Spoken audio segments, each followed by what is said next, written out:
Hi, everyone. I'm Dr. Laura Stapleton, and I'm here today to talk to you about metacognition and specifically reflective journaling. So, what is metacognition? It's the ability to think about one's own thinking. We understand our strengths, our weaknesses, what strategies do we use. We're able to reflect on those and understand or evaluate those. So, it provides us with some self regulation. It gives us agency over our own learning when we understand it more and can have an opportunity to make changes.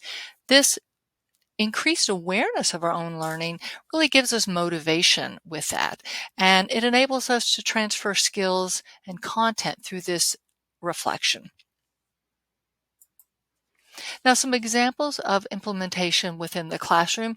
Certainly, you can use it within active learning. You can use these reflective exercises in journaling. And this video is going to show you some examples of those last two combined. Now, journaling has been around for a while, but reflective journaling is really a form of monitoring. Students focus on their experiences within an assessment or an assignment. This can occur in a variety of ways in a course. I do it all throughout the semester, but you can do it once in a while. You can do it regularly. It just depends on your style. But one of the main benefits is to give feedback on this reflection, this student reflection. It gives you an opportunity to give encouragement to the student, to ask questions, to offer your services within office hours and so forth. So it really allows you to make more of a personal connection to students.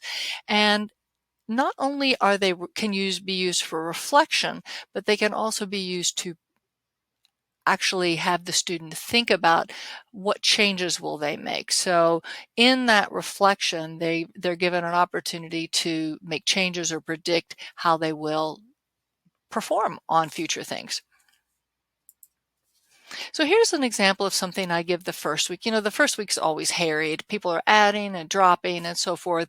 We're used to either a winter break or a summer break, so we're trying to find our rhythm again. So I let them know, hey, it's challenging for me as well, but we did survive it. I want them to let me know how the first week went. It gives them an opportunity to um, communicate privately with me. A lot of students don't want to come after class or even to office hours. So this gives them a way to say, hey, I'm concerned about this, or I think this might be a problem, or I don't have an understanding of this, or I'm good. That's always great to hear. But I do give them some prompts that they might want to build off of, like how did the week go for you, material you feel comfortable with, or do you feel comfortable with material, any topics you're unsure about, and just any questions or concerns.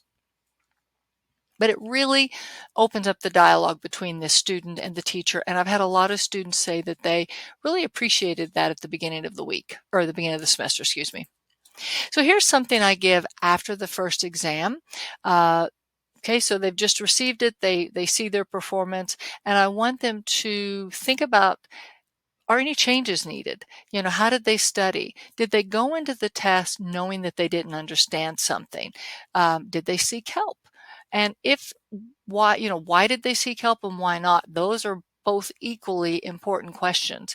And I want them to know that there are resources for that help. So certainly if they say, no, I didn't have time, well, then that gives me an opportunity to say, well, hey, our tutoring center is available this broad scope of hours. And perhaps they've forgotten that because this first exam is given in maybe week 3 or 4. Maybe they've forgotten that information from the syllabus. What study methods will you retain going into a test 2? So that's always good. Hey, what worked and what didn't work? Let's put away the things that didn't work and let's concentrate on building with what is working. And any questions that they have. And so certainly it allows me to give a response and to let them know that, I'm always striving for their success and be willing to help them with that success. Also, at the end of the course, we're at the end, we can't reflect to make changes for ourselves, but I find that if you allow the student to give advice to even a fictitious student or a future student, they're really forthcoming in what they would have changed. And that or what about their own learning would they change, and that will help them realize as they're going into the next I teach mathematics, the next math course. So I give them the opportunity to do this dear future student, and I say I want you to indicate the do's and the don'ts of what this future student will need to know in order to be successful. um, I do include some of these in the syllabus, but I don't identify the student in any way. So really it's just meant to be, hey, study or attend class or make a buddy. All those great tips that students need to know. And again, I give them some prompts: which study habits were most and least effective for your learning, which college algebra concepts did they find most difficult to learn or required the most effort, and any other tips. Make a friend, attend class. Usually I get things like do your homework, attend class, watch the videos, don't be afraid to ask questions. All of those things are great tips for that future student. And they themselves got these same tips, but maybe they've forgotten them. So it's kind of a full circle moment when they realize, hey, I am getting this good advice on the syllabus. I need to take that great advice. And now I'm able to give that good advice.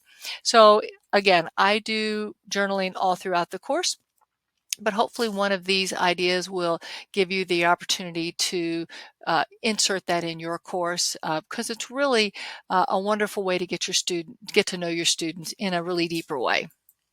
If you have any questions on journaling or metacognition, please reach out to either a faculty liaison like myself or the Design Center. I've included the email and the telephone number of the Design Center, and we're always here to help you with your course. And I look forward to talking to you again soon. Thank you.